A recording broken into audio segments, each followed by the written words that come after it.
Hey guys, welcome back to Let's Play Final Fantasy VI. Last time, we were able to escape South Figaro with Celes and Locke there, and I'm still poisoned. So let's take care of that first. And let's give Locke a heal, he's not doing too well. So today, we're going to continue on our journey and... What's that noise? Nah, I'm sure it's nothing important. Now before we open this... do a quick save here. And here we get a tincture. However, I do not want that. If you guys have been following this LP so far, you might remember me telling you that items in this cave, the Narsh mines, and a couple of the items in South Figaro will become better items later on in the game if you pass on them now. And I strongly recommend that you do so. It's not critical, but again, it's something I would recommend, and it's something I always do when I play this game. That box to the right there later will become an ether, which is nothing game-breaking by any means, but it is a lot better than just a tincture, so there's that. No, stop poisoning me. See, this is where a ribbon would come in handy.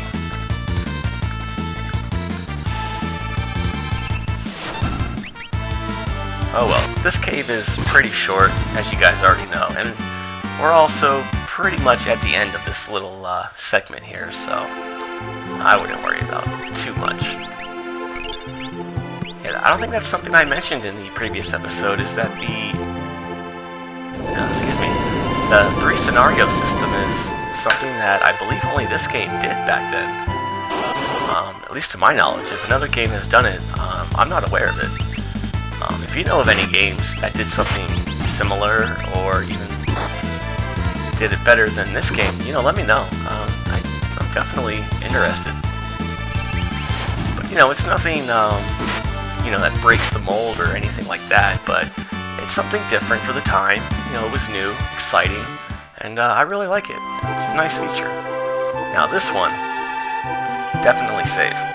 If you open this now, you get a Thunder Rod, which will become very useful. Oh wow, did my voice just crack? Really? Oh man. Trust me viewers, I am not like 13 and going through puberty. If I was, at my age, that would be very alarming. But anyways, the Thunder Rod, that would be very useful. In fact, within the next probably 30 seconds or so.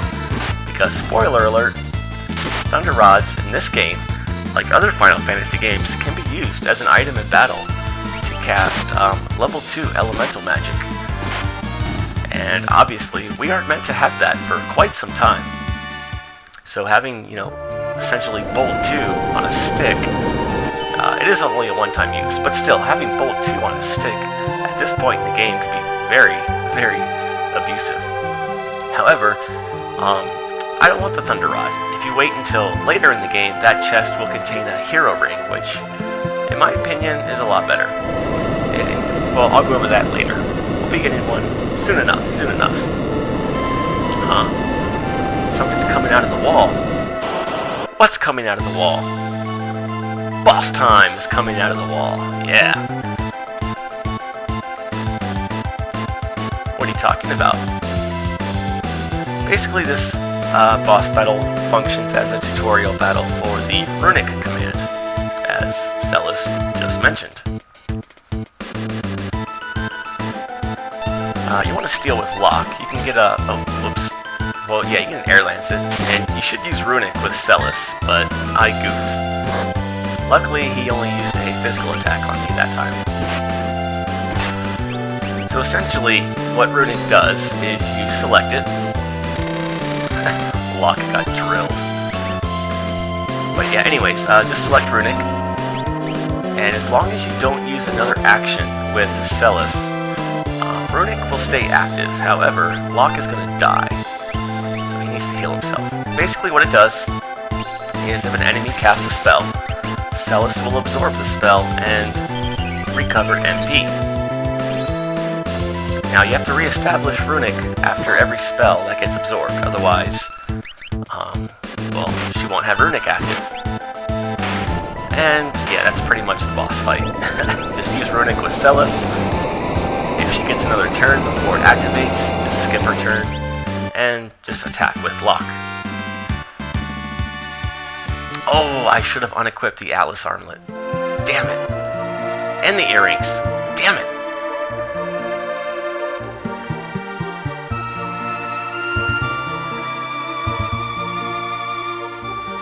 You know what? I'm actually going to take care of that off screen, and I will just meet you right back here. So, give me one sec, guys. Okay, guys, we're back. Thought I'd show you guys just how powerful that Thunder Rod can be here. I normally don't do this because it's pretty overpowered, and even I consider this to be a little too cheap, but if you love one-shotting your bosses, by all means, pick up the Thunder Rod and use it as an item in battle, and you make a very short work of this guy. Yeah, that's pretty broken. So anyways, what I'm going to do now is unequip those relics from my party here, reload my game, and then I will meet you right back here momentarily. Okay, we're back. Yeah, sorry about that, guys. Definitely, you want to remove those relics from those guys there. And we'll do a quick save here. Why not? So now, we only have Sabin left. And then, there was one. Well, surely he couldn't have survived. Or maybe he did. Okay, I was wrong.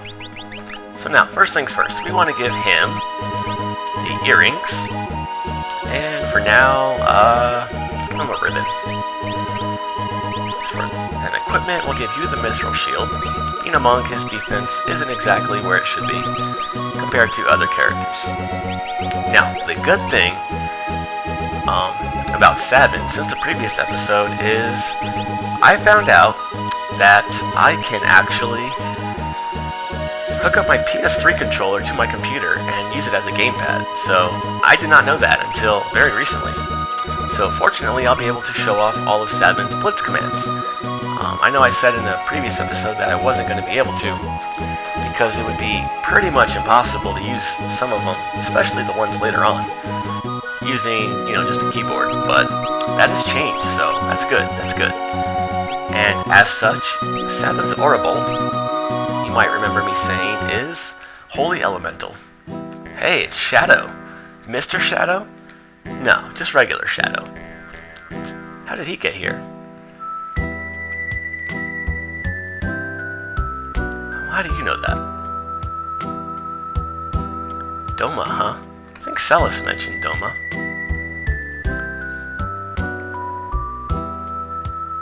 Oh, why thank you. Yeah, he can do that. I believe it's a 1 in 16 chance that after battle, Shadow will just leave your party. The Reaper. Follow the Reaper. But anyways, like I was saying about Sabin's blitz commands, Ebonblade here is Holy Elemental, but it also uses his magic stat to calculate damage. So the earrings will boost his Ebonblade by 25%. That is very good. So yeah, now we get Shadow on our team. Yeah. Imperial Dagger. What are you, a spy? No, he's not a spy.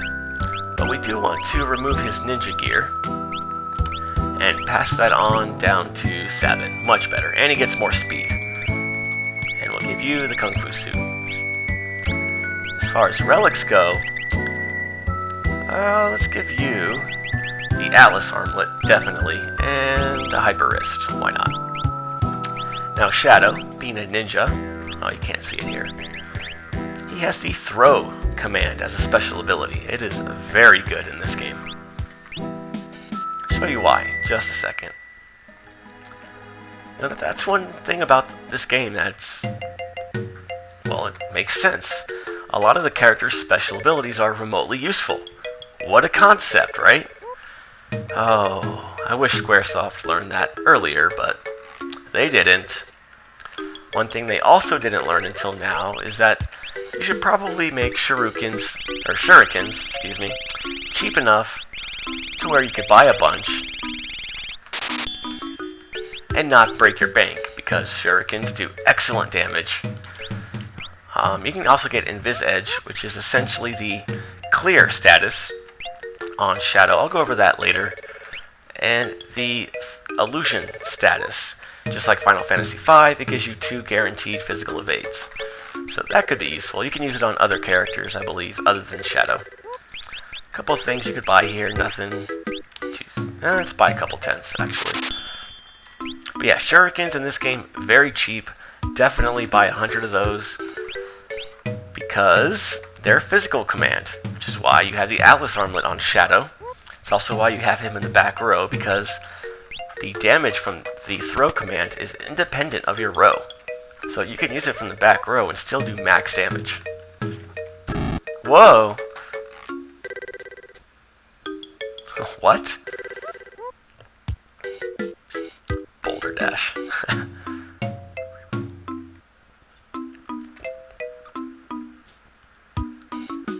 The hell is this guy talking about? Anything up here? No? Can we sleep in the bed? Well, we could, but I think we're fully healed. Yeah, we're in pretty good shape. So let's talk to this crazy old coot.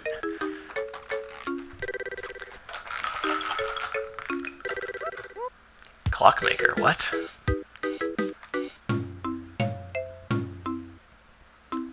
Yeah, if you thought Final Fantasy V, well, yeah, you'd be right. This game doesn't hold a candle compared to Final Fantasy V. When it comes to being eccentric, over the top, just flat out ridiculous and silly. But we'll get to that game soon enough, soon enough. Lawnmower Repairman. Lawnmower Man? No. Thankfully, no. Man, that movie was jacked up. But yeah, this guy is definitely off his rocker. No, we're good, we're good. So yeah, this game, although it's pretty silly, with the characters, the music, well, that music in particular, some of the emotes, but you know, it adds to the charm of the game. I love it. I also love new enemies. Let's show off the ninja stars here with the Atlas Armlet. Oh, yeah, I can show this off to you guys too. Wow, yeah, that's really good damage. But essentially, Shadow has the innate ability to randomly counterattack a physical attack. Basically, his dog Interceptor will jump in front, blocking the hit, and then he'll counterattack. So that's pretty nice. It does really good damage, as you just saw. I believe it's a 50-50 chance of triggering. And it's just always active. It just comes with Shadow. It's technically considered a status, but we'll go over that later on in the game when you can actually glitch it out and really fuck with things. But for now, it's nothing hazardous. In fact, it's very useful. Now, before we go in there, oops, I want to save my game and probably call this a video because, yeah, we got story time and a lot of events coming up. But yeah, as you saw, the shurikens did 500 damage from the back row. That is amazing. There's no reason why you should not be using throw with Shadow every turn. Just like Sabin should be using Blitz every turn. And he did pretty good damage with his Aura Bolt there, and the earrings. So there's those two things. That's pretty much going to be my strategy for this scenario. This is the longest of the three, so it's going to take probably 2 more episodes to get through all of it. I don't want to drag it out, or rather bunch it up in one 30-minute episode because, I don't know. I don't find that too entertaining myself, but I don't know. That's just me. So for now, I'm going to call this a video here, but what is in that Imperial base? And how is Sabin and Shadow going to make it through there unscathed? Find out next time. But until then, you guys have a good day, and I'll see you in the next video. Take care.